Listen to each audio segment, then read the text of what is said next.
Yeah, you ready? Fucking ready. That shit was great. All right, let's do this. All right, are we just into it then? I just started recording. All right, then we're live. We're doing it live. Fuck it. We are doing it live now. Finally, we've been holding off on, commenting on this, but let's fucking get into it. Let's talk about. We were gonna focus on Eternals, but first we're gonna have to do some fucking in the news first. Disney Day. Oh yeah, we got some news. It's been a minute since we had some news. It's nice to have some news. Fucking Disney Day. A bunch of fucking images on Instagram dropped and shit. I feel like when I opened the app, I was just getting blasted by Marvel. It seemed like a conspiracy. Hell yeah. Everything that was DC was blacked out. Like, we know what happened. Skynet. But yeah, fucking we got some great trailers from Hawkeye, some crazy shit from Moon Knight, and She-Hulk, which was a big surprise. I had forgotten they were making that shit. And then a bunch of cool logos for everything else. Yes, hell yeah. And obviously, as always, welcome back, everybody. Joining us is Miguel. We fucking on the Legion on Zoom with Chez, Rod. What up? Fucking gang is here. Talk about fucking the Disney Plus Day, which is, I'm confused because we should have looked into this, but like, is this different from the Disney Investors Day, or is this now? Because they haven't done a Disney Plus Day, this before, right? Like, yeah, this is something new, which is cool. And Chez, I'm sure you're happy because unlike DC, that took like 8 hours to show us like 5 clips. Marvel did it in about 15 minutes. Exactly. It wasn't as much content, but it's still a lot of cool shit. And it's streaming on Disney Plus and probably YouTube, where you can also find us. Yes. Facts.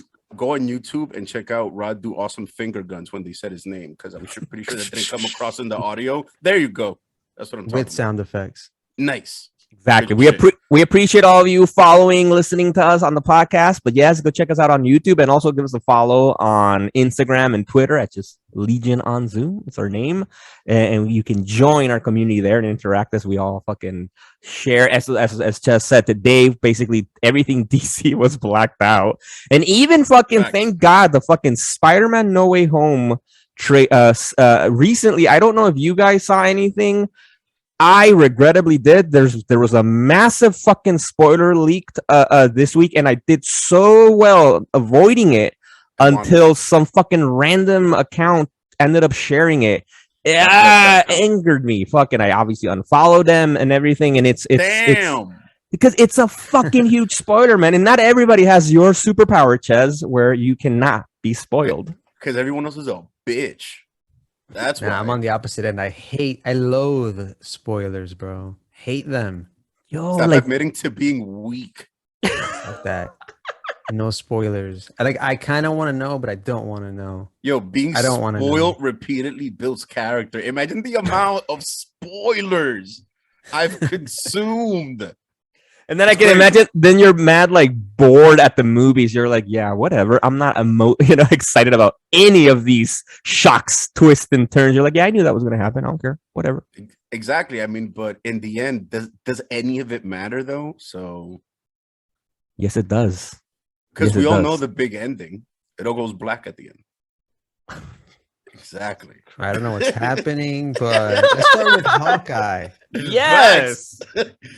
That shit was amazing. Like, I'm glad that like all these shows are getting made so late in the game, kind of, so to speak, like when it comes to Disney, because they have such a big budget to put all this money behind it. You know what I mean? It's like Iron Man 1 was such a big gamble, and then just seeing so many projects just straight up eating up the money that paid off exponentially over time is great. Yep, the highest grossing film franchise of all time, naturally. Yo, is it what's a word beyond like a franchise? That shit is like a fucking cinematic biome. That's some new shit. Or a cinematic universe. Maybe that might be the most appropriate. There's also that. Because legit, I think, come on, the MCU has been the only real authentic cinematic universe that they pulled it off, like that to that degree. Because what about the Fast and the Furious? What are you talking about?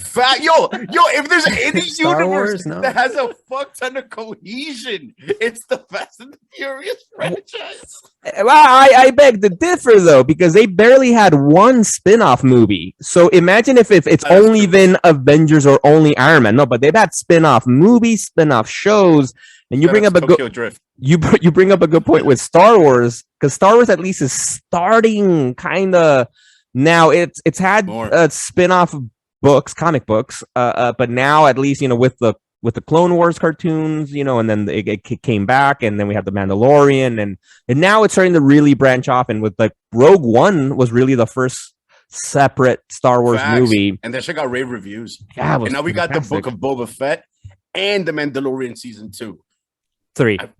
Oh yeah, 3. Look at that. And the Yeah. Obi-Wan show. I'm Yeah, so yeah, hyped. yeah. Th- Exactly. there's- Now it's expanding. There's like a small corner of the Star Wars universe that for some reason like I really care about. Like I know there's people who care about like the grander scheme, but I love like the core story. There's like all the other shows, for example, I'll say it. I've never seen all of what's this shit called? I got the ill brain fart. Rogue One. I've never seen all of Rogue One. I've seen parts and pieces, but I know how it connects to the story. But like the shit, like I am such a Darth Vader fucking sympathizer after doing my first official watch through that I love the fact that they're digging deeper into like the core mythos of that shit. Hell But that's definitely one of the more damn. Word, that you're beyond the you're MCU? Anakin generation. That's like your introduction Yeah, to facts, Star yeah, Wars, yeah. right? Mhm. Yeah, but I finally did one who watched through in order though, not release date. I went from 1 to 7, and I'm a Darth Yeah. Vader fan. Anakin, Yes. fucking, I mean, one of the greatest fictional characters ever created. And actually, so bringing it back to Disney Plus, they at least they did give us a look into the Obi-Wan Kenobi show, and it was just basically Ewan McGregor talking about, and then they had some stills, what they're doing, and that he's gonna fight Darth Vader again or something, and so that's gonna be cool because so Anakin, Christian Haydenson's coming back for that. But back to the Marvel ones, the comic book fucking ones, right? We were talking about Hawkeye.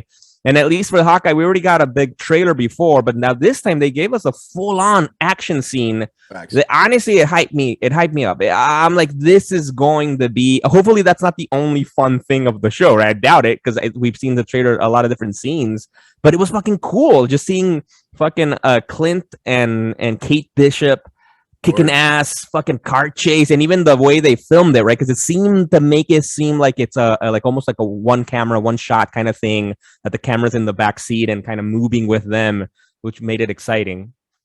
Now, is Kate Bishop like the same daughter that got snapped out of the Marvel movies, or is this some like other illegitimate kid? Can you No, give us they're a little background on Kate Bishop. oh, they're not related at all. They're not I related. thought it was like his daughter or some shit. Nah, whatever. So Kate Bishop in the comic books, came out in the Young Avengers book, and she's basically like a socialite or something. Like like she's from a rich family and had because obviously right because you have to be rich to get like arrow lessons, right? The archery lessons, right? Like come on, archery, shit. Like come on, you guys, chess growing up in the Bronx, you'd have archery lessons. No. not much. Wasn't It's- offered. And so, because these are also people that live in New York, like Kate Bishop grew up in New York. So come on, like who's fucking doing? I don't even know where you would go for archery lessons in New York City, but I don't even like. Is that even legal? Like what the fuck? I'm sure. I'm sure, yeah. Check. Yeah. No, go ahead. It's, Yep. But so the point is that, and then Kate Bishop kind of just because of random circumstances joins the Young Avengers. I don't remember all the details. I think she was friends with Cassie Lang, I think, who's the daughter of Ant-Man, Scott Lang. She joins the Young Avengers, stuff like that. And then that's the story. So it seems like from what we've seen in the show, like she says that she puts on the Ronin costume and then she tries to fight crime. So it sounds like it's the same kind of idea that she's like independent, trying to do her own thing, and then ends up connecting with Hawkeye and Hawkeye training her. Why is she fighting crime? What's her why? Because she's bored, I guess. Yeah, that's crazy. Because like fucking like Clint Barton is one of the Marvel characters who has a bit more of a mysterious origin. All we know is that he was a trained agent by SHIELD. Is he kind of like an American version of like a Black Widow? But no, it's not. What do you mean mysterious? So Hawkeye used to be a criminal, and he was also like worked in the circus or something. So he was like an archery person. Don't know that in that, and then he was a villain at first, and then he kind of like then I think he joined. He was a villain first. Well, or his backstory was that he was a criminal and then he reformed, or I don't know if we saw that happening actually in the comic books. I don't know that much about him, like It that might be part of detail. the show. Yeah, but Yeah, that's they need to dive into that shit. Nobody really knows. Nobody knew. Yeah, within the context of the MCU, the people that became like MCU fans from Iron Man forward don't know shit about like Hawkeye and know even less about Ronin. And that shit was almost like a comic book event. and actually with that funny things with the Hawkeye history too. So I don't know if you guys noticed in the scene that he's deaf, right? Hawkeye. Wait. Yeah, there's a scene in the car when he's telling Kate like you drive, and Kate's like arguing back, and he's like I can't hear you, you drive. And so a lot of the scenes taken from at least that part and some of the things we've seen in the trailer is from the amazing fucking Matt Fraction David Aja run. And so he's deaf in that book. And because of fucking social media and shit, apparently, I guess I found out that he's been deaf before or something, and people, some like of the deaf community, I guess, if you're, or you wouldn't be listening, but if you're that is so toxic. watching with I'm subtitles. confused. Wait, So the point is, apparently Hawkeye used to be deaf in the comic books. In the comic books, he used to be deaf before. I read about this. I don't remember how it happened. I think he got injured and he became deaf. And then he was deaf for like a good chunk of time. And then I think when the whole he needs to partner with Daredevil and shit, or with Echo, because Echo's deaf actually. So we're gonna have a rabbit hole you went down while you were taking the shit. like was Hawkeye deaf? Like Jesus went down a whole rabbit hole. Oh yeah, Wikipedia. but because apparently in Avengers Disassembled, and then House of M happens, he dies. Scarlet Witch kills him, and then he comes back to life after that. After House of M, he comes back with his hearing at that point. So then apparently he then had hearing again. So because that's kind of when I started really reading Hawkeye. I'm like, what do you mean he was fucking deaf? I'm like, I've never read him deaf. Like then in the Fraction run, he loses his hearing again. And so it's like something like that. So yes, we need more clarity on Hawkeye because we don't know much. So hopefully the show does it. Yeah, word. Damn. When I was watching that, like for some reason, I got the vibe that they were like related some reason because I had no idea what Kate Bishop's origin was, and I was like, oh, that's kind of refreshing to see like a relationship like where it seems he's not like a apprehensive mentor. He seems like to like embrace it kind of. So I was like, hey, that's nice. But still, like, I'm surprised that it seems like he still embraces the partnership. For like, it seems like he would be the kind of dude, especially after the death of Natasha, he wouldn't want to partner, wouldn't want to train anybody or anything like that. But he seemed to be completely involved, unless it's just the situation that they're involved in that happens to be like, there's no choice. Yeah. Yeah, no. I think they do have that kind of a relationship, and Hawkeye takes her under his wing. And so, but yeah, the trailer was that scene was fucking cool. It was fucking action packed, and I cannot wait. And it actually drops next week. No, or I think 2 weeks. 2 weeks. Yeah, like 12 days. Yo, quick question, just off of that trailer, since we're gonna get a whole season 1, do you guys think that the Arrow shit is gonna be more epic here or in Arrow?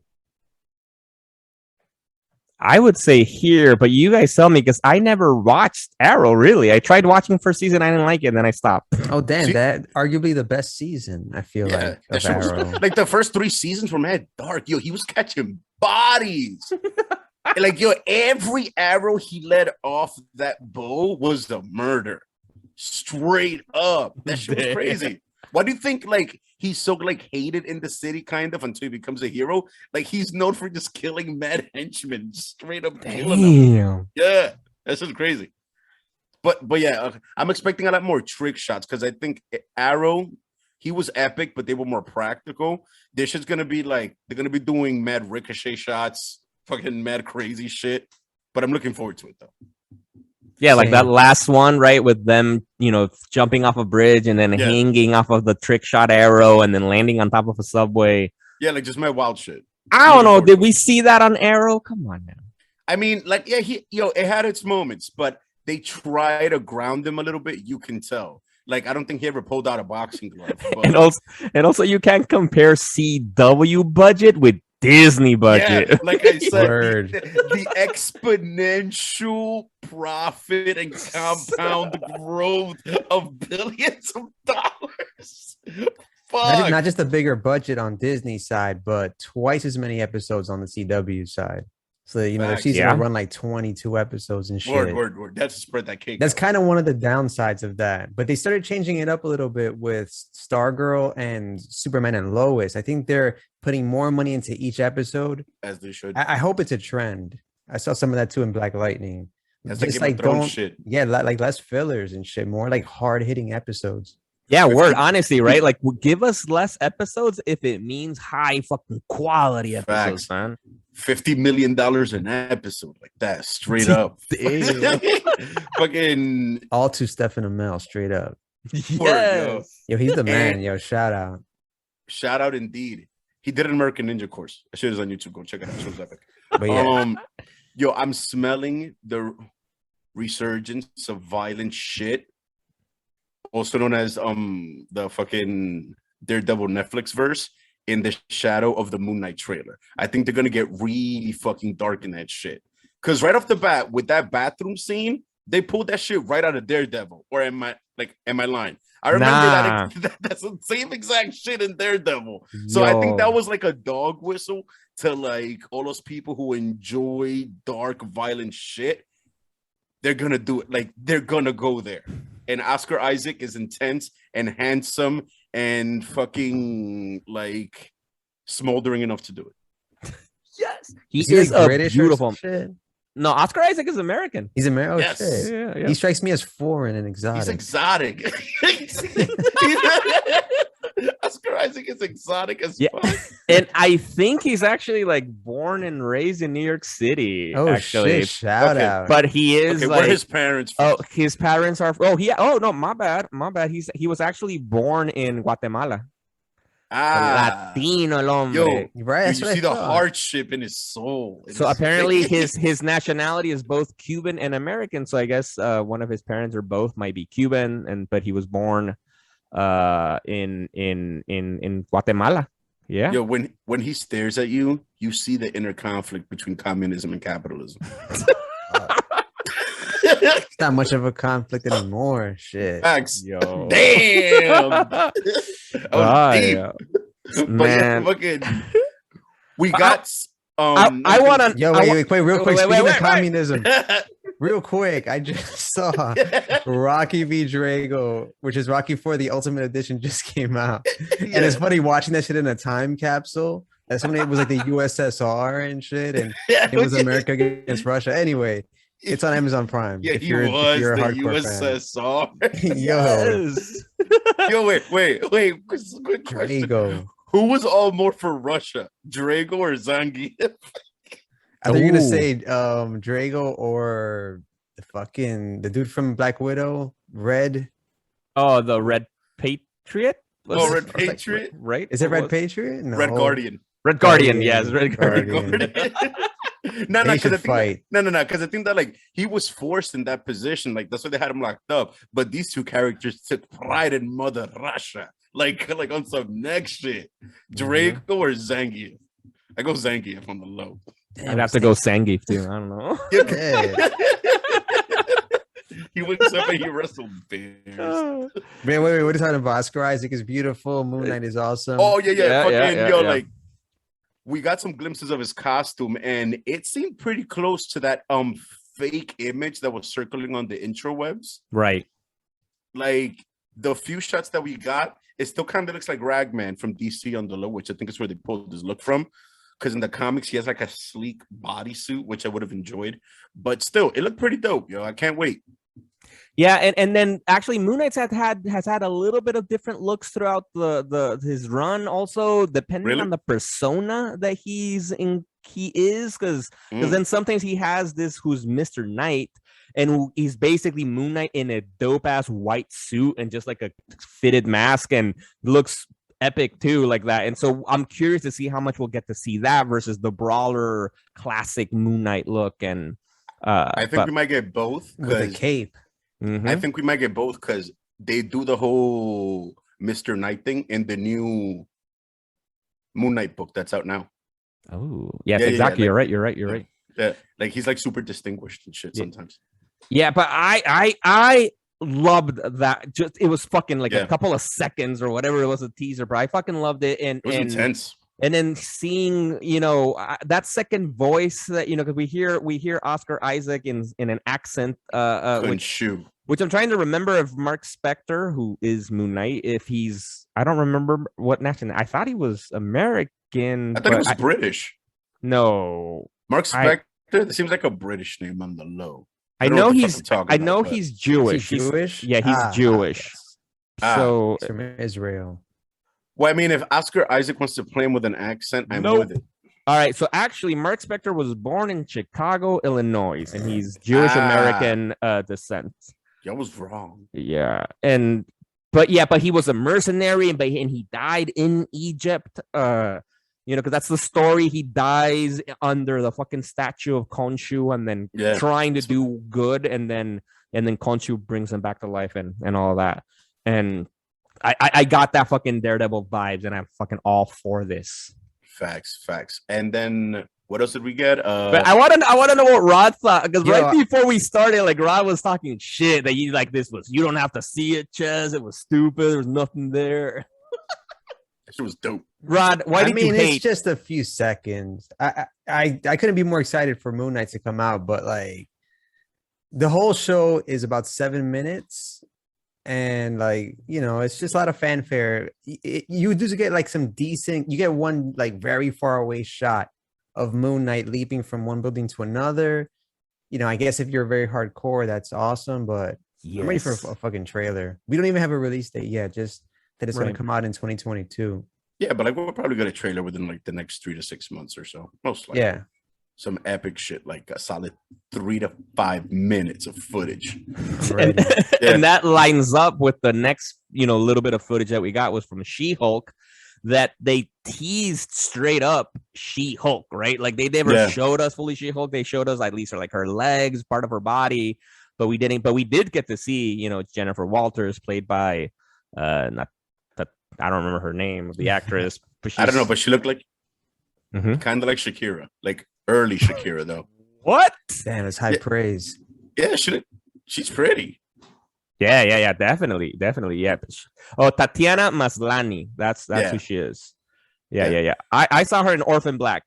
A great fucking show, sci-fi show that it was on some Canada. I think I saw it on Amazon Prime, maybe. I don't even remember now.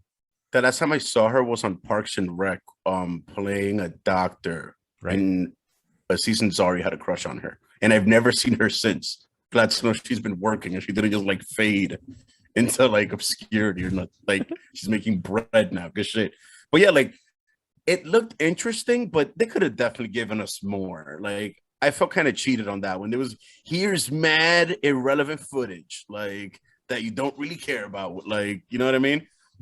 But I'm excited for it. Like Disney, they haven't been sucking, so I'm definitely all in on that one too. The one trailer that I was questioning, which I found that shit was useless, Miss Marvel. They didn't give us anything. They showed us who's playing Miss Marvel, which is the actress. Her name. She's a young actress. Yeah, I believe she's Middle Eastern. Milani something. Yeah, something like that. And then they showed some footage of Brie Olsen, Captain Marvel, doing some stuff, and then that was it. Like that was super pointless. Wait, Brie Olsen was in it? I don't remember. I don't remember seeing Brie Olsen is a random human in America or in Canada. No. They showed like the Captain Marvel, like at herself was in the tree. You know what I mean? Like not Brie Olsen. You know what I mean? Damn, that's not like fourth wall break, man. That'd be crazy. But yeah, Iman Belani is the name of the actress that's playing Kamala Khan. Yeah. And mind you, I'm looking forward to seeing that show because I want to see her powers after playing that whack-ass Avengers game. Playing as her was like one of the few highlights that game even had. You know what I mean? So actually, like, if they would have showed her powers in effect, that would have been cool, but we got nothing. But and then after that, it was just a bunch of logos. Yeah, the one thing I'll say about the Miss Marvel one and the She-Hulk one, I like them both, and they did get me excited about it a little bit more than I was before. Because before I was more lukewarm about it, like, yeah, sure, I'm gonna watch it. But now I'm a little bit more excited. I get with She-Hulk why they don't give us more, because I feel like they're barely doing it right now. And so instead of giving us Yeah. a crappy CGI version of She-Hulk, it's like, nah. Save it till you have actually really done it well. And I get that. And with Ms. Marvel, actually, we were mentioning Stargirl, and we just reviewed Stargirl, and it's dropping soon or something. I liked it because I felt a little bit of like Stargirl vibes of like the teen kind you of read hero. my fucking mind. Yo, right? And I don't know why I immediately liked Iman Belani. Like I don't know. I liked her. I was like, she seems cool. I'm like, I want to see what she does. Yeah. She's Like- definitely like a great cast, but like I wanted to see at least one slight preview of her powers, considering that they require mad CGI. What is it like? Polymorphing or some shit like that. I think that's legit what it's called. It would have been epic to see it, but yeah. Disney Day, just like Rod mentioned, it was not a hostage situation.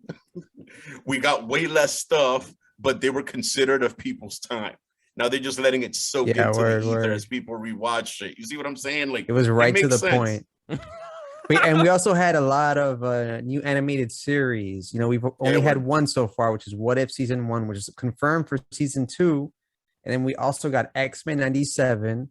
I don't know if that's still legitimate. Oh, yes. Look at the Jim Lee artwork on that lovely t-shirt. Yes. Yeah. Go check us out on YouTube.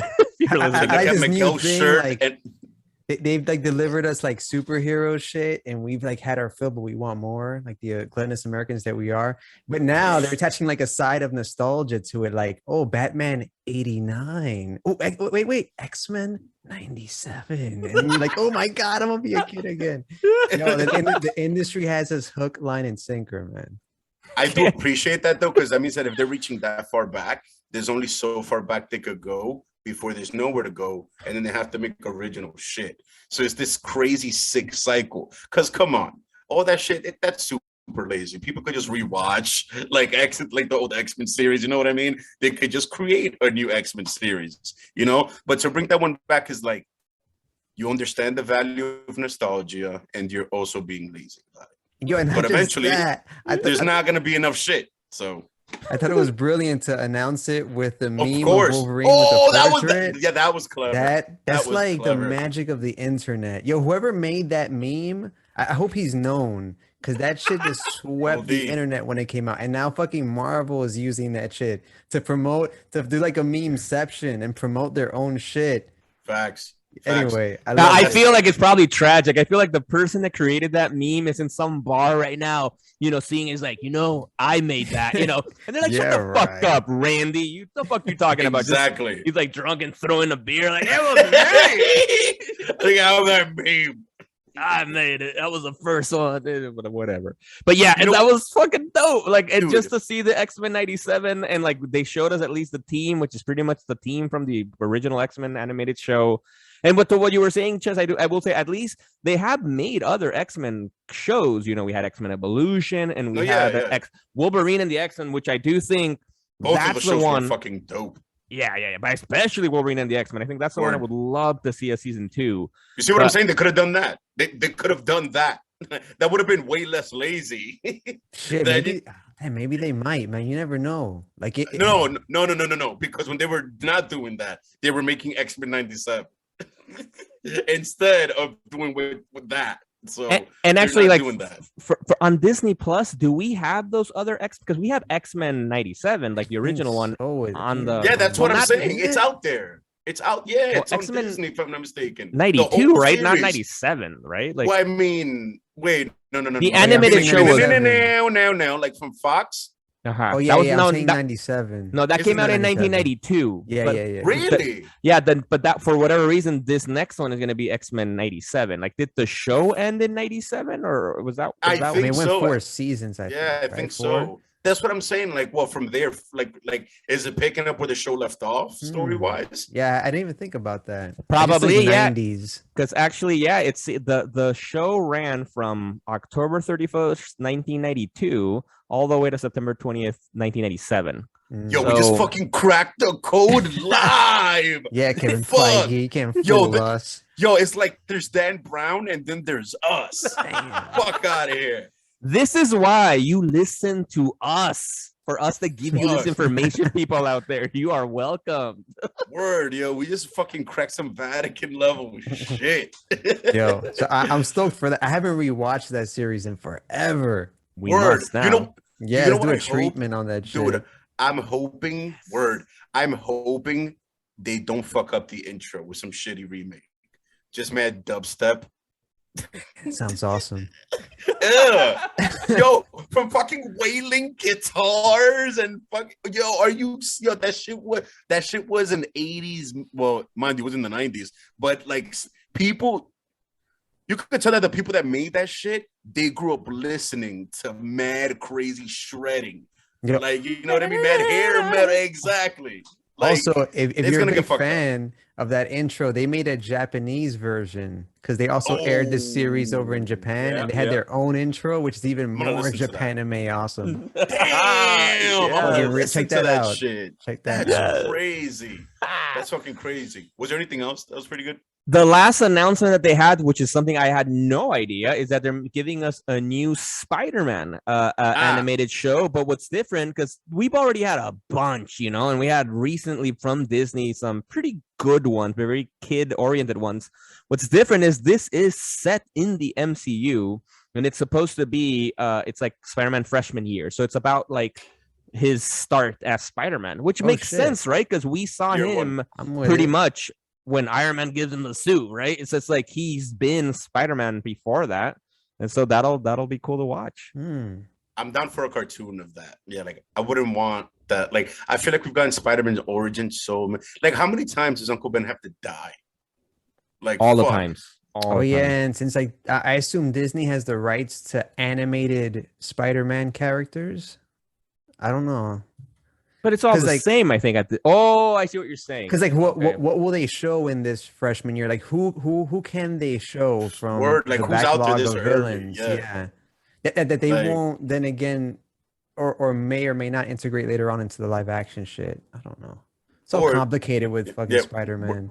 I have Universe. all right, tinfoil hat moment right now before we dive into. So, if you've been listening to us so far, I don't know if we mentioned because we're gonna get into the Eternals review. That's our main thing. But tinfoil hat about that, just because I wanted to say, because you guys have seen like was that Morbius trailer, right? That shit was dope. But where in the Morbius trailer, they apparently, give us hints to basically all three Spider-Man live action universes. There's a photo of Tobey Maguire's Spider-Man. They have the Daily Bugle stuff from, I think, that Sam Raimi universe. We see freaking Michael Keaton's Vulture in it. So that's Tom Holland.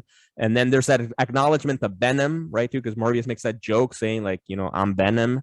And then there's something. Oh, and they have the Oscorp building that we saw in the Andrew Garfield universe. Oh shit! I So didn't know any of yeah. You went hard. Facts. I was just All right, watching all that right. shit. But I'm not this done is yet. Cool. I was I'm not- admiring Jared Leto. Facts. Yes, but what I'm thinking that's gonna happen, because people are like, wait, what fucking universe is this set? I'm thinking that because these movies happen after Spider-Man No Way Home and the Doctor Strange Multiverse of Madness, I think we're gonna get some kind of Secret Wars kind of shit where the multiverse is gonna kind of combine itself into one new Earth, kind of, or like Crisis of Infinite Earth kind of thing, where now those three universes are gonna be one same Earth, and all the Spider-Men are gonna be combined into Tom Holland or something like that. I don't know, because I feel that's how they're gonna make it sense that it's all the same. Damn, I Timeline. don't know, because the Secret Wars would have to be within the within the confines of the MCU, right? Because like this is like Sony's shit. Oh, so like but would Marvel use Multiverse of Madness as a platform to fix Sony's convoluted Spider-Man shit? Like I think so, because It seems like an opportunity. all right, so can we talk about, because do you guys know the after credits scene for Venom Let There Be Carnage? I haven't seen either movie yet. wait, fuck. Yeah, because I Is it didn't see like- the movie. I didn't see the movie because I've heard it's trash. I hated the first movie. I don't give a fuck. But apparently, the after credit scene was the best thing. So I didn't give a fuck. I Googled it. I saw the after credit scene. Oh, word. And it has nothing to do with the fucking movie itself. It's just the after credit scene. All right, go for it. Fuck it. I go for it. All right, so we're going to drop a spoiler alert right fucking now if you haven't seen it. The big fucking after credit scene is that we see Eddie Brock as Venom in some hotel room or something, watching the news, and the news that he's seeing is Tom Holland being getting revealed. outed. Yeah. And then something like the symbiote says something like, "Oh, he looks tasty" or something. And then so what? They're in the same fucking universe, confirmed? Yo, that's crazy. I don't even know how the fuck they're gonna connect all that shit. Like, yo, like 'Cause it's of too Loki. crazy. Yeah, it's too crazy to speculate. It's all Like his fault. Facts. We legit No. have to wait for those. No. two Let's movies. I refuse speculate. to Let's wait. speculate now. Exactly. Let's Wild. speculate now. Transport ourselves. Like that sense context and shit.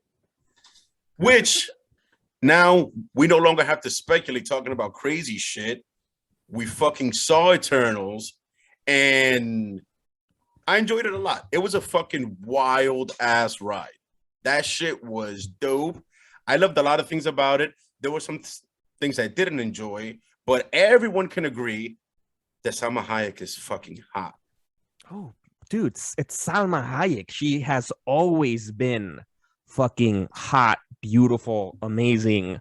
I am very proud as a Mexican. She is. Es un regalo para Yo, you nuestra guys, fucking thank you. país. Yo, And I like how you and went like this when you said it. facts. Like, yo, 'Cause I she has think some you big old. facts. I was thinking And more that's about like I toxic. feel it, but like sure that too. That's Just because of though. the boobies. Yeah. Bro, I thank you and your Aztec, or is it Mayan ancestors? I'm not sure which ones were where. It's both. Like- It's both actually, but Okay, yeah, so- more depends. Probably more Aztec, which was, but you know, it depends. It depends. But yeah, Facts. Like, yo, she was amazing. But anyway, the movie was fucking crazy. Yo, the cosmic shit that they took time to explain in that movie when it came to the celestial, what's his name? Arisham. Like it sounded like religious to an extent. You know what I mean? Like the way they've been throughout time. I mean, shit. Miguel, you're like the resident Marvel stand. Enlighten us on the enlightened ones. right. Because so for this, so we'll get into the details of the movie, and we have our thoughts on the movie, right? But like I think overall, right? Because the Eternals, I hated it. like fucking yeah, Rod hated Eternals. Like he wasn't for it, right? Yeah, they're just out of now. It's in the bottom 3 MCU movies with Captain Marvel, which I think was more satisfying than this. And then Nah. Thor: The Dark World, which I didn't hate as much as people allegedly hated it. But yeah, the movies are so great that just something has to be the worst of them. Right. It has to be those 3. For me, I actually don't know, and I kind of want to watch it again because I feel like after we walked out of the movies, and well, all right, let's be honest, right? It's actually I do like in the movie theater, I got bored. Like there was a part of it had a little bit of a slow start and kind of slow middle, and then at the end it was great. But I will say it's complicated to try to tell the Eternal story. You know, like how do you fucking, because even in the books themselves, it's a very fucking complicated history. And now, like here, you know, Chloe Zhao is trying to do it all in like what, Mad 2 concise. hours, you know, mad concise, while trying to at the same time connect it to the fucking over a decade worth of MCU, right? Films. Like it's I say, given all those obstacles, good job, Facts. and not too bad, because at least they explained the Eternals in a way. And it wasn't that different from the book, right? Because so in the movie, we have the Eternals are created by the Celestials. What's different here is that the Celestials in the MCU seems to be like they're focused on creating new Celestials, right? And so they plant celestial like eggs or something on planets. like host, like seeds and shit. What was it, like celestial like seeds inside of host planets? Exactly, right, exactly. Yeah. And then at first they made the deviants to try to, I guess, I don't remember exactly why, but then it's like the deviants to destroy the apex predator. Yes. To become... So no, go ahead. No, that's it. That was it. so like basically they cleanse the planet of the planet's apex predator, and this is one of the opening scenes with Cersei. She's describing this. Yeah. Yes, because so supposedly they're like fucking creatures, like lizard-esque. Right, because we don't know, because there's the reveal in the middle. Obviously, we already gave a spoiler alert earlier. Spoiler alert here if you haven't seen the movie, because they reveal in the middle that what the celestial, I mean, what the Eternals thought was their mission was not really it. Right, they thought they were there to protect humans just for the sake of protecting the Earth and kind of just letting it grow and get rid of the deviants. But when we find out, actually, right, it's apparently human life is what eventually feeds the fucking a celestial seed. So then the Earth fucking breaks open like an egg and a celestial comes out, right? And it's like, oh fuck, and the Eternals have been doing this for like a long time, and billions upon billions of years and shit, like millennia, which is crazy because basically it makes a celestial like the ultimate Tamagotchi, because one's born once every billion years and it cracks a planet open like an egg. That's how big they are. Exactly. And then they use celestial energy to make stars, which make whole solar systems. So while the birth of one celestial might kill like 6 billion people, they'll create trillions of lives because they'll make mad galaxies. It's crazy. Right. And what's different in the books, the celestials are not so much like gods, like, because in the MCU I felt they were more like actual godlike, right? Because they're actually creating universes right after this because of destroying planets. In the books, which is also complicated, generally speaking, as it relates to the Eternals, the Celestials are basically just like scientists, and they just fuck shit, or they're like God from the Old Testament, like they just fuck shit up. I don't give a fuck. And so they basically went to Earth, primordial Earth, and then basically experimented on humans in a way, and then created the deviants just for shits and giggles, just to see, what happens if you just let evolution go crazy and people just like, because the thing with the deviants is that they are the ever-changing people. So they're always just not one deviant is the same to the other, and so they're all just kind of like mutants in a way, but like I guess worse or something. And then you have the Eternals, who are the opposite, who are never changing, eternal, with set of powers, and they're meant to protect, well, they thought they were meant to protect the Earth from deviants. Eventually in the comic books they do find out that's not true, and they were basically there to just let humans kind of like be the babysitters of because they were experimenting a lot with Earth, with letting the Earth, develop people with superpowers and that kind of stuff. And so the Eternals were not this big superhero, group that they thought they were. They were more like just like simple caretakers, or something like that. When they found out, this has actually happened in Jason Aaron's Avengers Run, when the Eternals found out the truth of their nature, they all went nuts and killed each other. What? Yes. I mean, also is what a mutual deicide. That's very Jason Aaron. Yeah. Like, so right. In fact, so it's like, what the fuck? But then the movie did not take that route. Right. Let's it kind of did.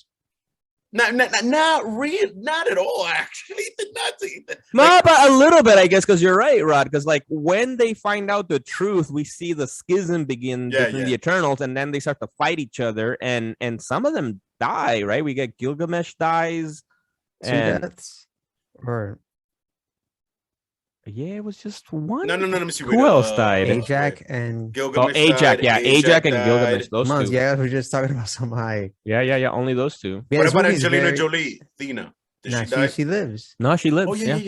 Okay. Yeah, they saved her. Sprite technically dies.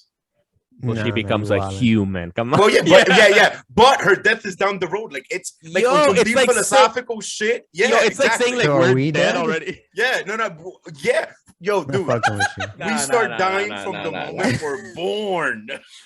Yo, somebody's listening to us right now. Just put their headphones down and looked away to the horizon, just like, I'm dead already. Some fucking Bruce Willis shit. No, but you know what I mean. But it was but in the movie, it took even more of aside from protecting, it's kind of like they nurtured mankind, because there was one scene where Festos, who was probably the inspiration for the god Hephaestus, considering like how old they are, and like his powers like being able to use cosmic energy tech. He was like a Forge before Forge in a weird way. Facts. Shout out to Forge. He's a Team Cyborg. Yeah, exactly. This is a Justice League like if you got a Justice League movie from China, it would be the Eternals. Facts. That's like a good knockoff. way. In a good way, that's a good way to describe it in a good way. They have a Flash, they have a Cyborg, they have a Superman who's played by the guy Rob Stark from. They have 2 fucking Game of Thrones alums in this movie. Oh yeah, we'll get into that. Yeah. But yeah, so John, no, and you make a good point. Snow. Yeah, and you make a good point about the Justice League comparisons. Because like actually doing some research and preparation for this fucking episode, right? Because I've read the Eternals, but not that fucking deeply. It's like in the books, at least in the comic books, basically they all have the same power set.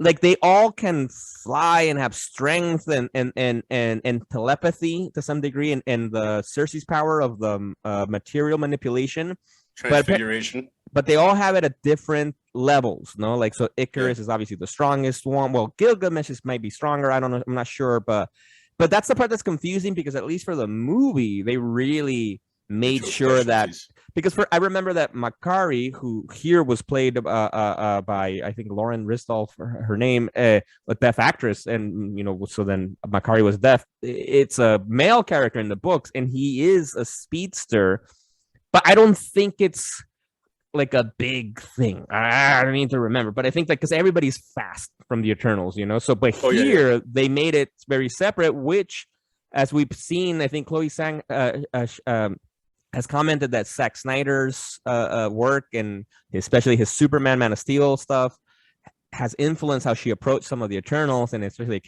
Icarus. It sounds like you're onto something, Rod. They were really trying. You can really watch this movie as a what if Marvel did Justice League. Word. Like they believe they hail from Olympus, so they have all that mythos behind them, but they're actually just manufactured. There's like an unlimited supply of Eternals. They're manufactured by the Celestials to carry out this mission continuously. One thing I didn't like so much was that in the vision, because eventually Cersei's kind of like the main character of the movie. One thing I didn't like so much was that when the Celestials schooling her about, because she becomes the new head. There's a head, the Eternal Prime Ajax, Eternal, Prime Eternal. So she becomes the Prime at some point in the movie, and then like the Celestial like breaks down her actual purpose, and then she sees like a whole line of herself. Yeah, like if they're like androids or some shit. Yeah, apparently they're saying synthetic beings, which made me think like Vision kind of thing. But I am way beyond on this. those, but you know what I do love about this movie? No, but what didn't you like about that though? I didn't think you finished. It was just that. Okay, so if they're meant to carry out this activity on different planets or different iterations of that space where Celestial creates a new universe, like why do they all look humanoid? Like wouldn't they be more similar to like the Green Lantern Corps, where they can look like any creature because they have to live amongst. I mean, yes and yeah. That's a good point. Yes and no, but wait, but it depends. I say that as a negative, but not really, because one thing I on the other side of that same point that I really like is that they speak English off the rip, okay, and sign language. Yeah, and they're with humanity, from like the fucking caveman era and shit. Right. And they kind of led the development of civilization. So, okay, this kind of makes sense as to why everybody speaks English, like in the Marvel movies, at least in this confined space, because it all originates from the sign language of Makari and from the actual verbal language of the Eternals, because they guided humanity this entire time. I thought that's what I was getting at, like with Festos, that like there was that scene where he had the engine super early in humanity and them as a group, or was it just Icarus? And I was like, it's too early for that shit. They can't handle that now. And he was like, all right, fine, just give him the plow. That's crazy. Right. That scene is exactly what you're talking about, where like they let humanity in all facets. You know what I'm saying? Like, well, and so into a degree. Right, and to a degree, right?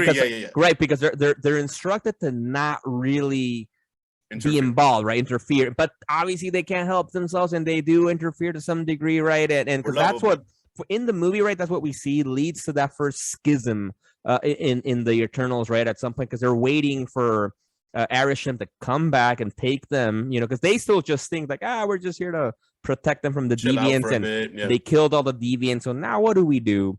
But when Druig, at that point, he's like, fuck it, like I can stop.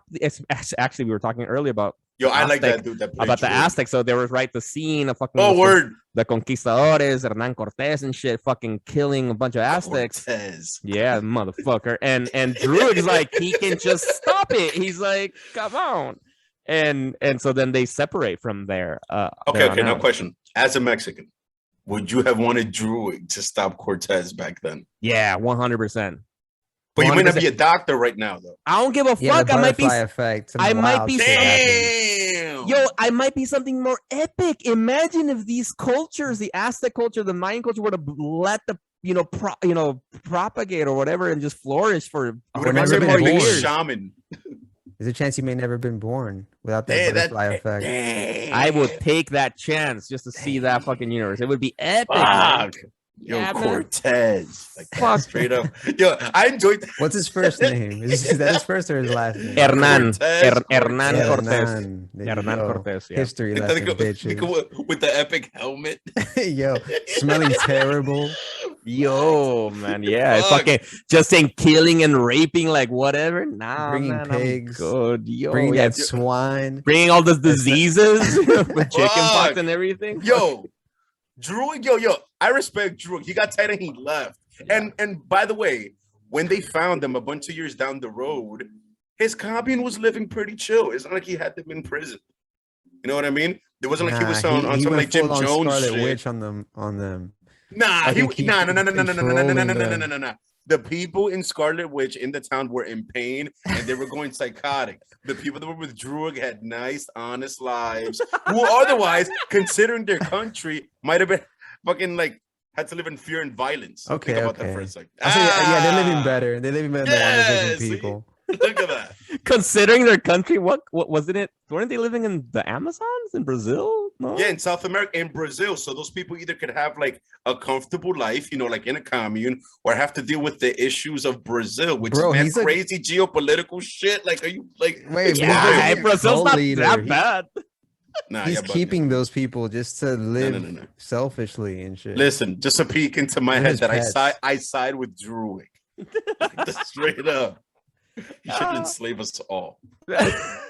Before we keep going with the story, very quickly, favorite Eternal. Go. Ooh. Festos. Makari. Why? Hey. Chess. No, Festos. Yeah, but why? Tell us, like. Oh, why? Oh, because ever since I was a little kid, I've always been into like Greek mythology, and for some reason, I've always really enjoyed the god Hephaestus, and that's clearly where they got that whole thing from. Like that Eternal inspired that lore, and his power is dope. I've always liked the, like the forges and the cyborg. Like I like the power of like smithing and like being, like able to tinker and being clever. I've always appreciated that. It's dope, and also that because of him, like countries try to force the hand of Disney, and they were like, "Fuck out of here! We have so much money now that we could be autonomous and don't need your markets, except China." Yeah, man, reasons. All right, those are good reasons. Yeah, because he was fucking dope. Yeah, he was dope. He was fucking dope. Like, it was cool. I really best dialogue too. Yeah, and I love, and also some of the coolest effects, because like seeing him use his powers to create shit. Like there was a moment I remember in the movie, I think towards the end, where he's sitting down and he's fucking building shit fast and grabbing and kind of like what we've seen before with Iron Man do, right, with technology. But like the way that he was doing it, I forgot for a second. I'm like, yo, there's nothing there, for the actor. Facts. The actor is really just like, what? Yeah, right. That's a tennis ball. Yeah, but it's like fucking like, oh, like so cool, and seeing him build all that kind of stuff, and so I thought that was fucking badass. Facts. What about you guys? What about you, Rod? Did you say? All right, I'm gonna say go Icarus, Mad Toxic. Nah, Athena. Easily. Oh, word! Her story Jolie was she had the fewest lines, and give a breakdown on her story. Okay, so the Eternals require like a mind reset when they get a new like mission, right? And like we've explained, their mission is just to prime a planet for the birth of a Celestial. she has like a fractured mind because of these past lives. So every once in a Billions of while, she worth, goes like, full on rage mode and starts attacking the Eternals, and we have no idea why. Spoiler alert. It's because she's perhaps trying to save another civilization in the past that was about to be sacrificed to the Celestials, right? So like she has this inner conflict throughout the movie, and she makes for cool fight scenes because her power is to manifest weaponry. Now, and one of the reasons why I loved her is because, again, like I said, this is the Chinese Justice League. I felt like her Wonder Woman was better than Wonder Woman 1984. Like props. her I agree. story I is better agree. than that whole fucking movie. And I'm glad the Yes. director mentioned fucking Zack Snyder, because this is how you make a Xena warrior princess character. Because this is the essence of what these characters are trying to get at. And I think Angelina Jolie, at least in the fight scenes, the drama, it was whatever. But at least like the ferocity of the character, and she looks epic as fuck. She looks like a Facts. fucking Eternal. Yeah, you know what's funny? I was thinking that like one thing that kind of irked me about Thena that made like the role a little bit easy for Angelina Jolie, like the scenes where she didn't have lines, she looks mad regal, like it was just her being her there in a suit, like that was her being Thena, like that's it. Just getting But paid. Just yes, bang. straight up, like, and just give epic looks at people, like and be forlorn and shit. Like it was mad acting, like straight up. But her story was crazy, though. Facts. Yeah, no, honestly, for me, that would be a close second in terms of picking my favorite Eternals from the movie. My only issue was that I would have wanted more, and I think it makes sense because like they're having Cersei's really the main character with Icarus and Sprite and then Ajax in the flashbacks. That's the other main characters. Everybody else is kind of supporting.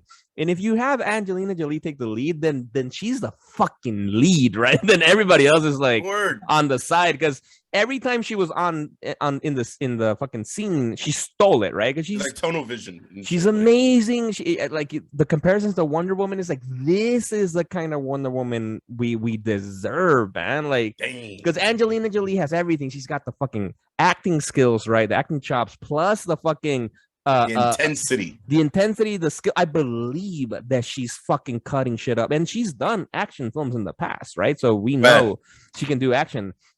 And obviously she's fucking beautiful, right? And so and with the blonde hair, like it looks like, yeah, you are Athena almost, right? Because that's also the idea, right? That the idea for Athena in the Greek mythology comes from Athena, her in this Marvel history. So it's like, yes, you are a goddess. My only problem was that I would have liked to have gotten more, and because in the books, one of the things where they deviate, actually, with no pun intended, with the deviance, is that she's one of the ones that actually she ends up falling in love with the deviants. And she has, and actually, so that main deviant that we see in the movie that just gets fucking killed at the end once he achieves, like, that was weird. That story felt super underused. That was one thing I didn't like the movie. Like, so you inserted a plot device that you seem to be investing time into, and then just brush it away. Oh my god! And then I hated that, especially in the movie, because in the movie I felt bad for him because he realizes, right? He's like, we're all being used by the Celestials. Like we could probably join forces. It's just, there's nothing wrong with them, right? They were created this way, and they're just trying to be like. I felt bad for the deviants, and especially him, that he was evolving. He has a long-standing relationship with Athena in the comic book. Wow. Yeah, they missed that. Oh, come on, missed opportunity. Some flashbacks. A long movie already. Yeah, exactly. Are you arguing? Give me another hour with more lore. Yo, we watched the Snyder. Yo, I want a 5-hour Eternals uncut movie. I think I would watch it. I think I'd watch it. Oh, what the fuck? I was not expecting that. Because maybe that's what the movie was lacking. Yeah, facts. Like it's so big. It's just so many characters. And without the familiarity, because we've had like team movies like X-Men and Avengers, but you come in there with some familiarity. I feel like the director had a lot of heavy lifting to do. Yeah. And again, it was a great movie to go watch in the movie theater, but like compared to Shang-Chi, which came out just a few months ago, this was like a piece of shit. Like that movie was so fucking good. No, I mean, relatively speaking, relatively speaking, has a point. Because for example, it was better than Dune. I'll put it like that. What? I mean, damn. Oddly enough, Okay, this is gonna sound crazy. I had more fun watching the Eternals, but I thought that Dune was a better movie. Because Dune fed me to get invested in the characters, and like I had to remember shit, and you have Momoa being epic, like fuck, yo, like you know what I'm saying? Like it was dope, but it's like, but and it's a Batista's time, in for OD. Look, so I have to rewatch And that Josh shit again, like, Josh Brolin and Oscar Isaac. Come on. that shit is a too many best. alphas. Yo, and Facts. honestly, come on. Call the And movie Alpha. and Timothy Chalamet, he is an incredible fucking actor. Actually, like I'm a big fucking fan after seeing him in Dune. That's the main character. Yeah, he's the main actor. He plays what's his name? Like it's some very white name, like Patrick or Brian or something like that. The dude. Paul, yeah, Paul. Paul Atreides. Paul Atreides, exactly. Yeah, Paul Atreides, yeah. Which is weird, like mad fictional names, and like, why's his name Paul? Paul, exactly. Like Atreides is not like, oh, that's cool, but then Paul, it's like, oh, okay. Is it spelled like Paul, or is it most epic likely. shit? Yeah. P-O-L? Yo, Because I'm reading the book now, so it's just like, it's just Paul.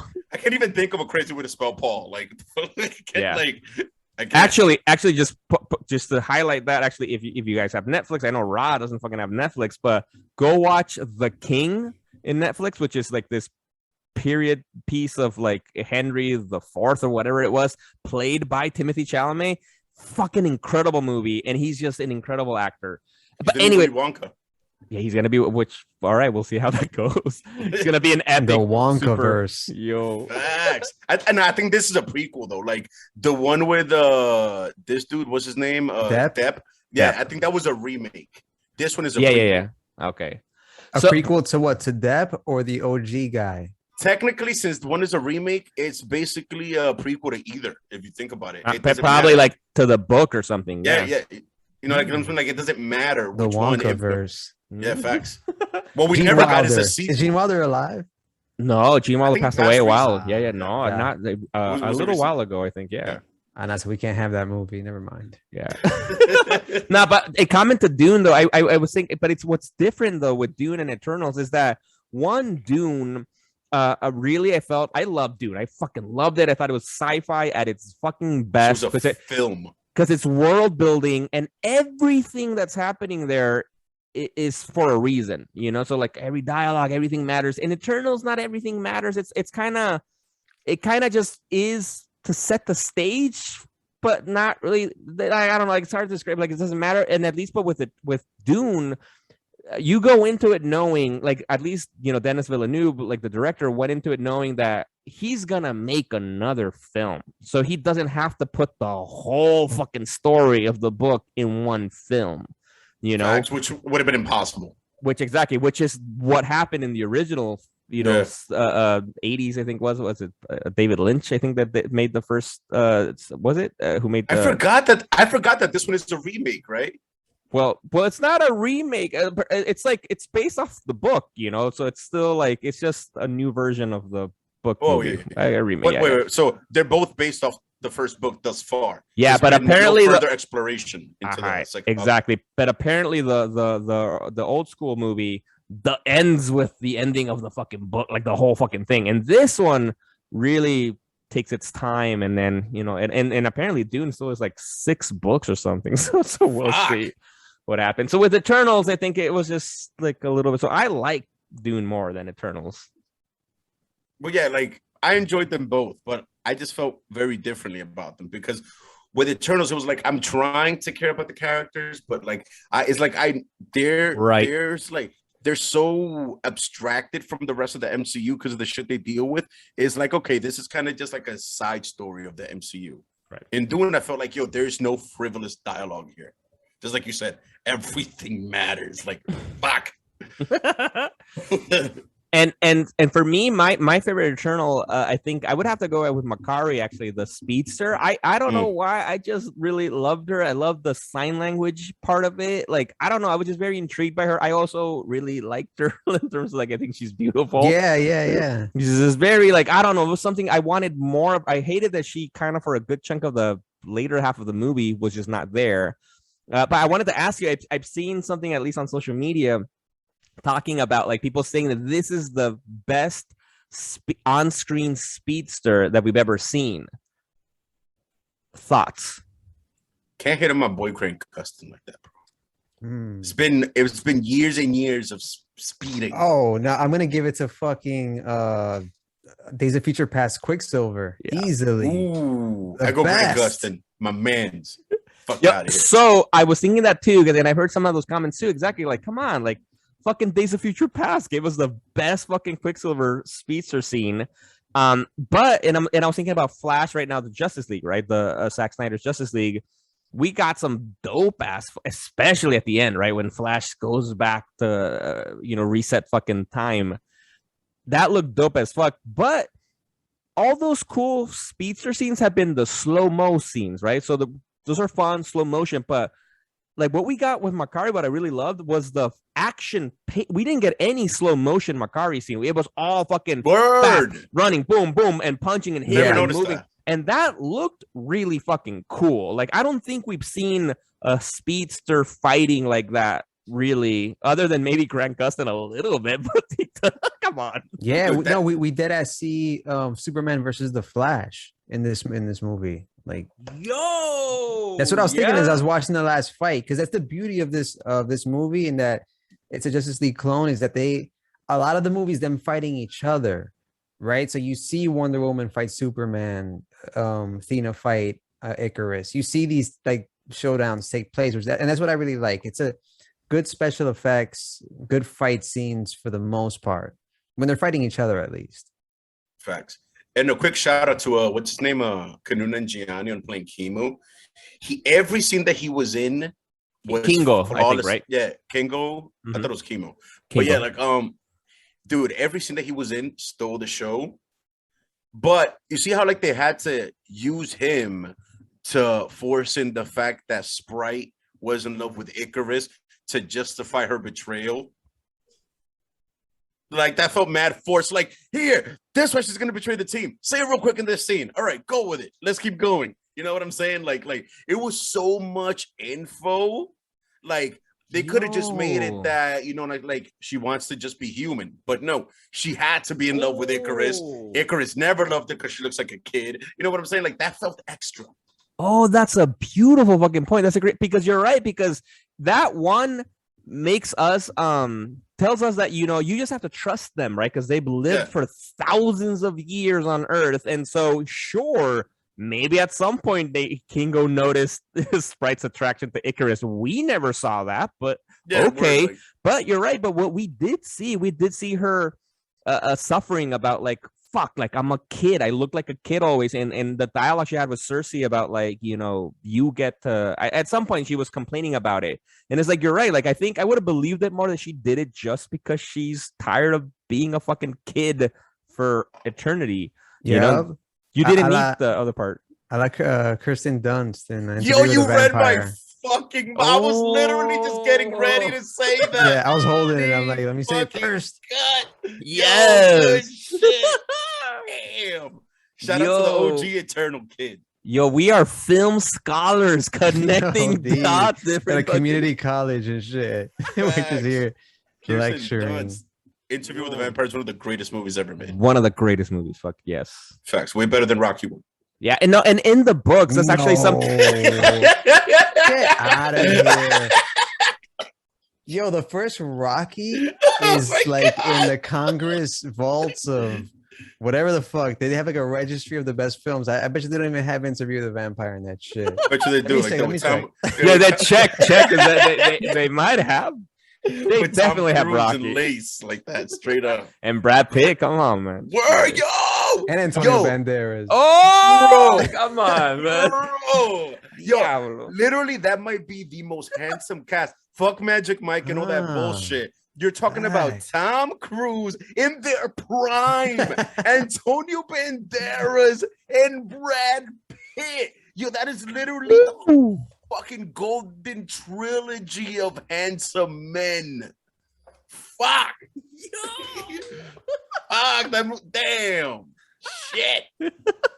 Oh, the National Film Registry, the Library of Congress. All right. Respect the dedication. Yo, fans, go on YouTube. Nah, I ain't seen no interview. Let me see. They got the Rocky in there. But they have Rocky. What's good? What's good? They gotta have Rocky.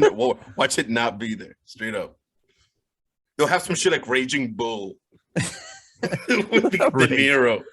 Hold up. Now go ahead, talk amongst yourselves. No, yeah, but I was just trolling when I said that. But fuck, dude, The one was a no. Go ahead. Yeah, like the one thing I was gonna say about Sprite. So I wasn't that surprised about Sprite because she does do that. Sprite is known as betraying. Yeah, Rocky's on there very quick.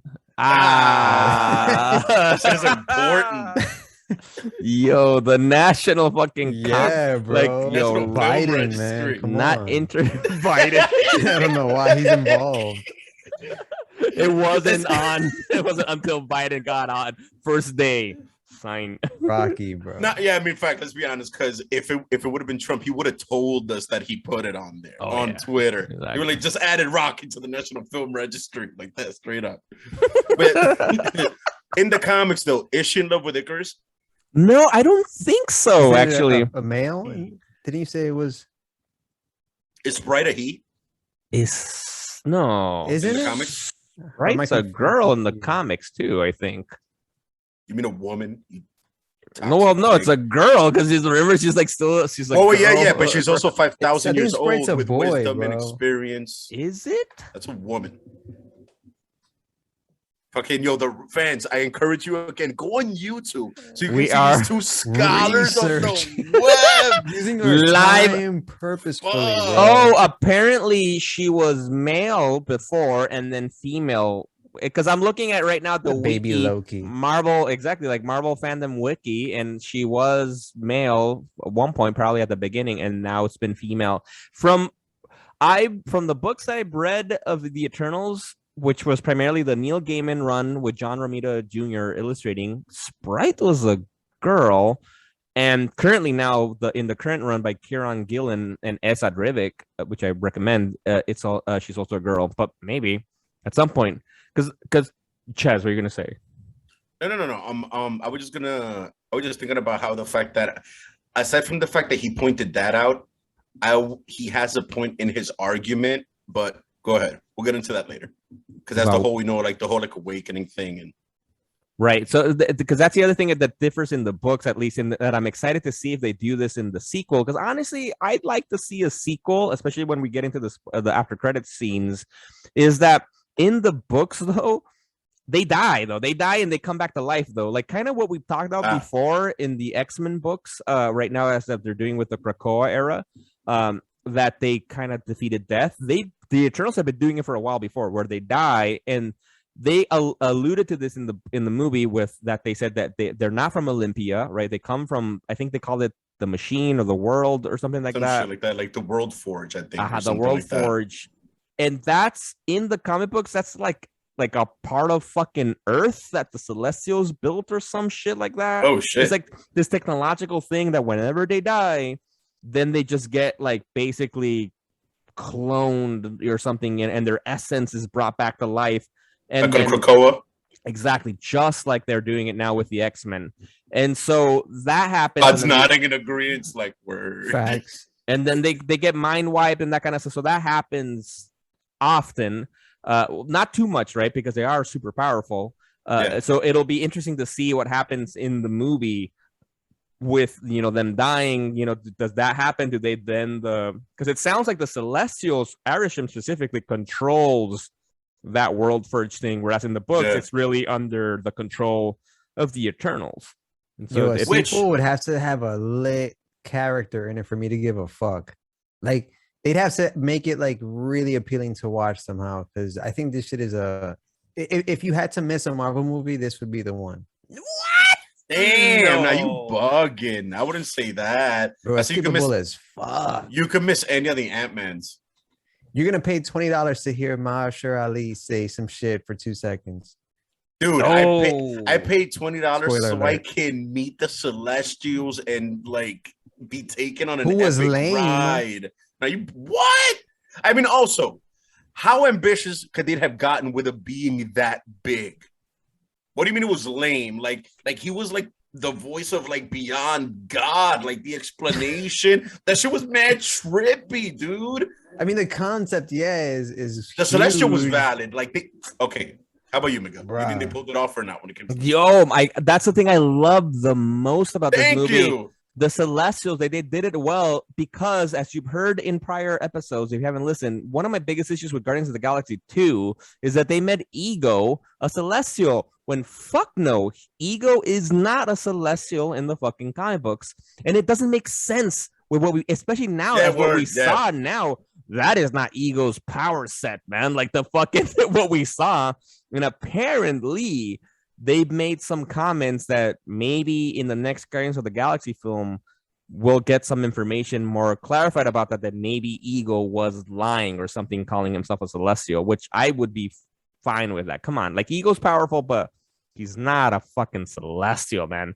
And they showed, I think, the hugeness and epicness of the Celestials very well. Wasn't he doing something similar, like planting himself on planets? No, but that was for him though. They're creating the cosmos. Maybe he's like a selfish Celestial. That's actually a good take on it. I'll take that. Fans, you could go on YouTube and watch me point at the camera because I'm agreeing with Ryan. That's actually a good take on that. But one of the big things with the Celestials is also their look, though. You know, they all look fucking like these epic space gods. Damn! You didn't like how they Galactus look? better be lit. They better come back with Galactus. OD. Which we all saw the like the what was it, like the homage to Galactus in a way, like when they showed the frame of Arishem, which is like, I take them as like, we're sorry about the big cloud from Fantastic Four 2. Like, we apologize. They don't gotta apologize for that. That was Fox or some bullshit. Oh, no. Studio. No, apologize for us. Facts. They should apologize for actually being able to give away their characters like that and allowing that shit to be done. True. Okay. Which is you see? Okay, now. No, but look, I'm thinking in terms of a sequel, something that hopefully might get you excited for a potential sequel, which I don't think they might do, but we'll see. Because, like, at least in the comic books right now, this is fucking this week spoilers from this current book of the Eternals that happened right now. Who do you guys think is the current Prime Eternal who just got nominated and won to become the next ruler of the Eternals? Are they in the movie?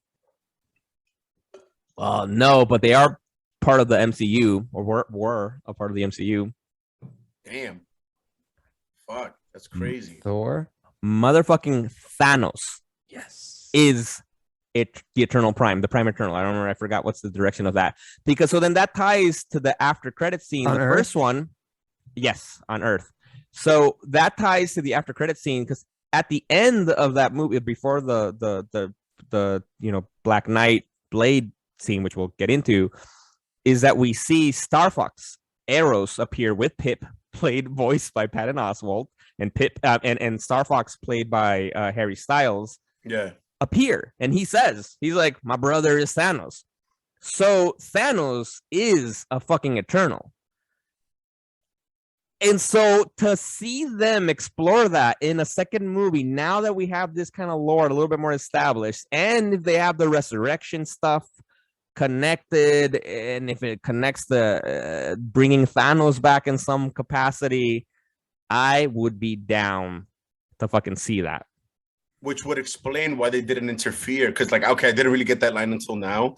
Thanos wasn't exactly a deviant. He was an Eternal doing some crazy shit. Therefore, they couldn't jump in because he's not exactly a deviant. If Thanos was a deviant, they would have interfered in the snap. Since he's an Eternal, which is damn, talk about fucking sticking to your code. What the fuck? But that's crazy. But what's interesting about that in the movie, we don't know if they know that Thanos is an Eternal, right? Because so all right, layered. Comic book history a little bit here. So per the books, the way it works, so the Celestials made the Eternals, and the history goes, which has been retconned. So this is all pretty much also Jack Kirby's creation, though, which is exciting because a lot of the other stuff has been Stan Lee and Jack Kirby, Stan Lee and Steve Ditko. This was Jack Kirby, man. This was his fucking vision for like gods and connecting it to the ancient history of mankind. And like, do you think Kirby would have been able to handle this movie? You think he ate mushrooms? Yo, 100%. Yo, I 100%. feel like comic book writers are tapped into some weird esoteric knowledge facts. of the galaxy, Mhm. whether through substances or because they're born that way. I'd say interdimensional. Because notice how like the stories start to sound similar in sci-fi as you go forward in time. Like, you know, Oh what I mean? yeah. It's like, Mhm. anyway, go ahead. No. I Some and deep I just shit. I just recently started reading actually Jack Kirby's original run. And I'm Damn. like, yeah, man, this guy was on something, man. Like what you got to do. So, but the idea, the history quickly is that so the first Prime Eternal was Kronos, and they had established a colony on Earth called Titanos, Titanus, or something like that. Okay. And apparently there was a civil war between Kronos and Uranus, and then there was a civil war. Kronos won.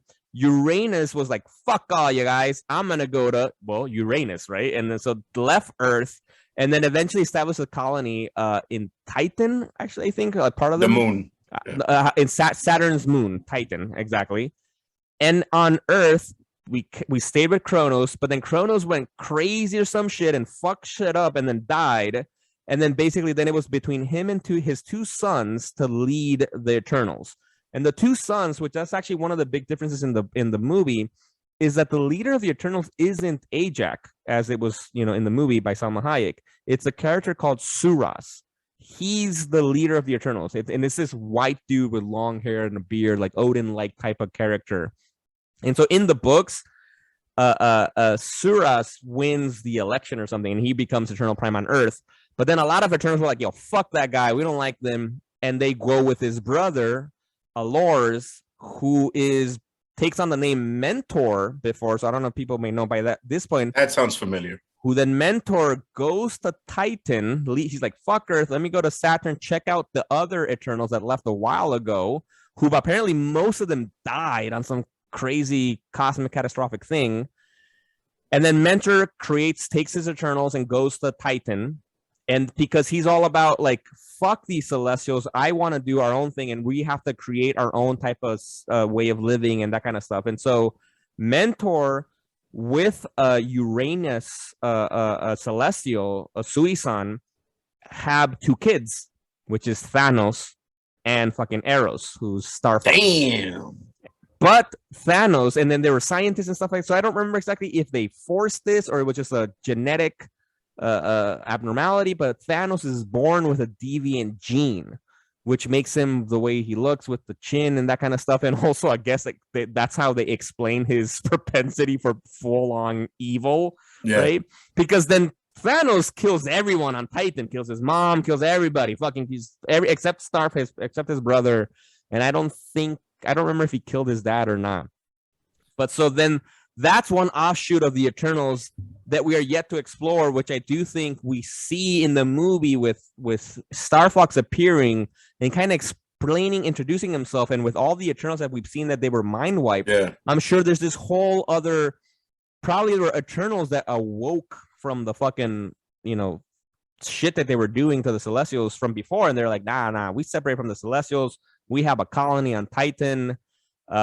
She should join us. And I would like to see them explore that kind of cosmic universe. Because then the other Eternals that we know that were seen in the film are the ones that stayed on Earth with Suras. And then even that gets complicated, actually, because there's different colonies on fucking Earth. There's like, then they've made Olympia, and then there's like Polaria or something like that. And it gets complicated. But they're all Earth Eternals, and then there's Titan Eternals as well. Dude, they can fucking pull on that shit forever. That shit is so rich and layered. Nah. Yo, go read the comic. I mean, if you're completist like most of us are at this point, yeah, you got to watch Eternals. Wait for it on Disney Plus or some shit. But yeah, no, but this sounds dope, like the comic books. But I think even those didn't really catch fire. This is, again, Marvel really digging deep into their back issue bins to pull out some movies.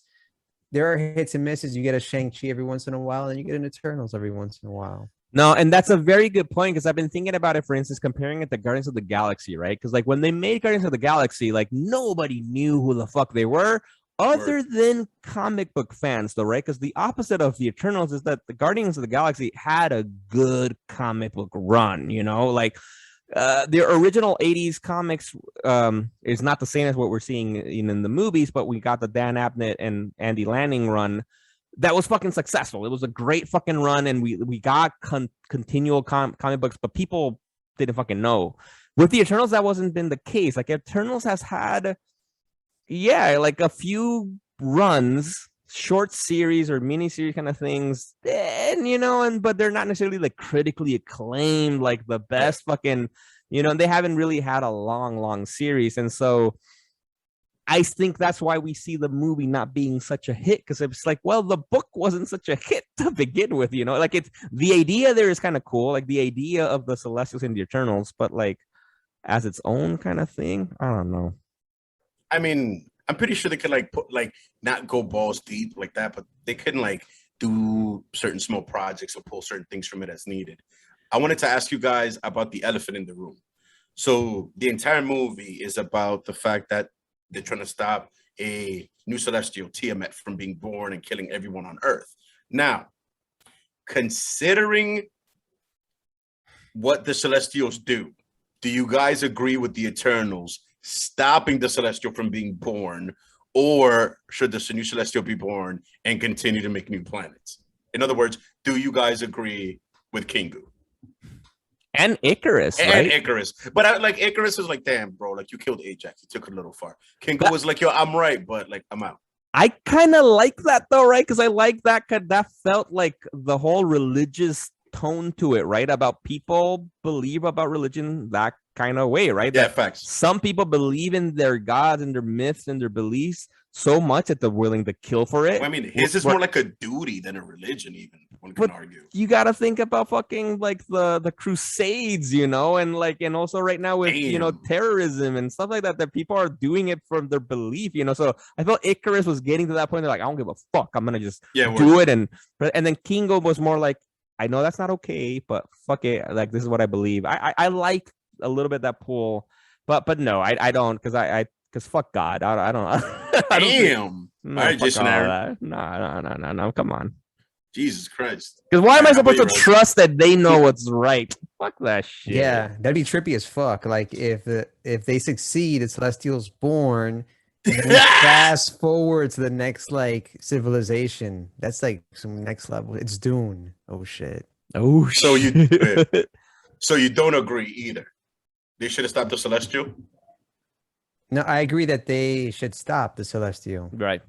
Okay, so I'm the only person. I actually disagree. They should have let the Celestial support. It serves a purpose. Because like in DC, like Earth like is very special for some reason, and it's at the center of everything epic that happens in the entire universe and in the multiverse. So if you destroy this one planet, who knows what happens next? Mephisto. That's what happens.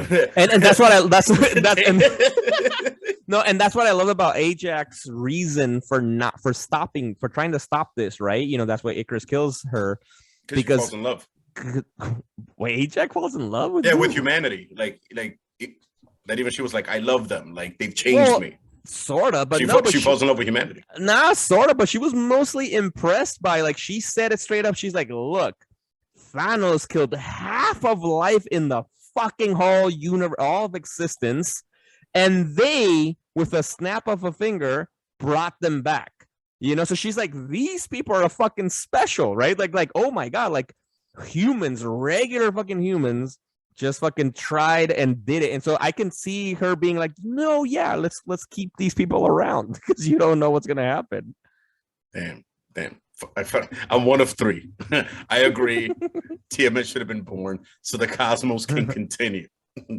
Straight up. I would have tried to stop you. All right, now, before we go, what do you guys rate the movie? I give it a solid 7.5.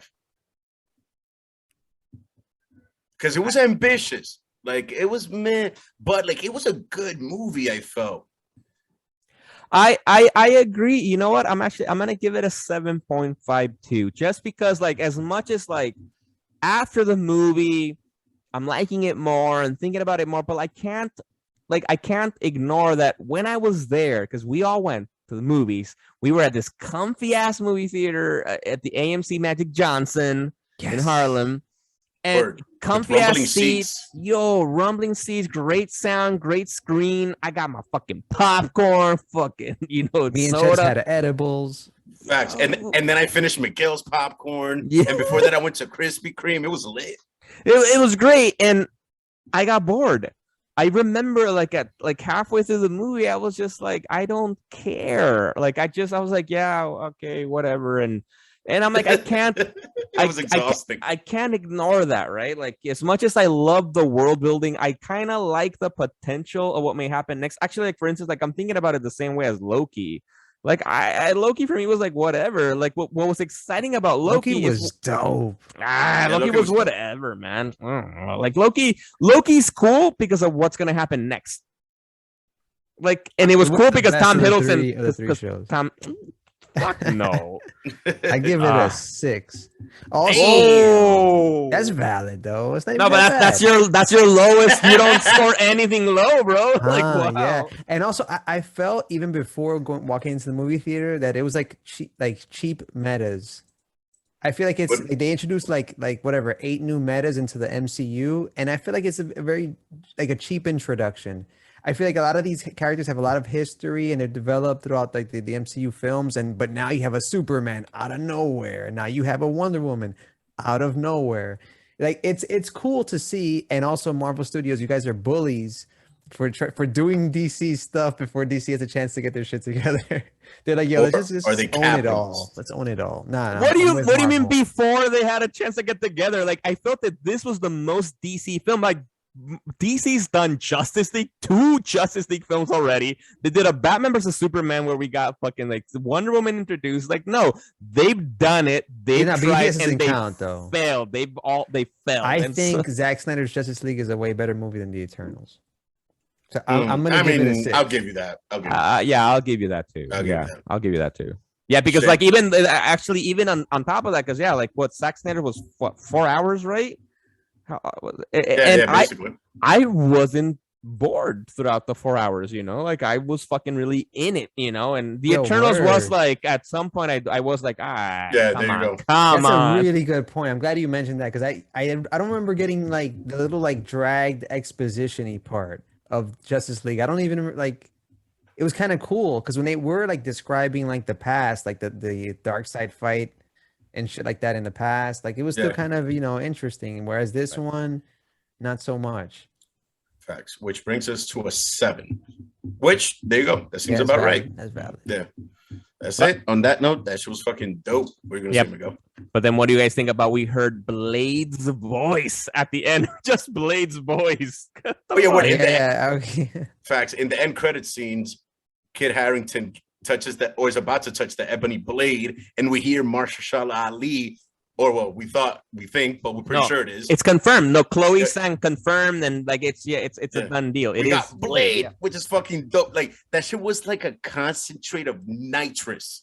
Like it was a little bit. It was like a drop that's enough to like explode your apartment, but not the building type shit. Like fuck. But yeah, damn, can't wait for that shit. And can't wait to see until I see the other Eternals in another movie somewhere. Fuck, that shit was awesome. Yeah, very excited about Blade. An example of bringing a very obscure character from the Marvel back issue bins into a cinematic movie and making it interesting, unlike this one. And I'm But I would say that the defend the fuck out of the Eternals. No. Well, no, but not to say defend, but I would say the Eternals are way more obscure than Blade, though. Come on, Blade. Yeah, I'll give you Blade has had more long way more people know who Blade is. He's been on the Midnight Suns. He's been on with he's in Avengers. Yeah, he's way more. Yeah, and come on, and Wesley Snipes. Come on, we got fucking epic trilogy. Well, not no, but I mean like at when the movie's released. How much did the average moviegoer know about Blade? I think his only appearance to that, to general people, was like in the Spider-Man cartoon for like. And Wesley Snipes. I mean, before that movie was released, it was like just like an obscure comic book character. Nobody knew the fuck before Wesley Snipes. Oh yeah, you mean yeah. He actually redefined the role. Like he took it in a whole other direction. But anyway. Right, but that's another episode. That's a whole other episode. We'll do our Blade episode. We should rewatch. We definitely will. OD. Right. Folks. This is Fez. Yo, and this is Miguel, and I'll say, like, regardless of how you felt about the movies, I would say go read the Eternals book that's ongoing right now by Kieran Gillen and Esad Rivik, which I just said Thanos has become the Prime Eternal. And another spoiler alert, just to say, make it interesting. I was saying the Eternals, when they die and then they're just brought back to life, apparently every time they do it, a human dies. Fuck.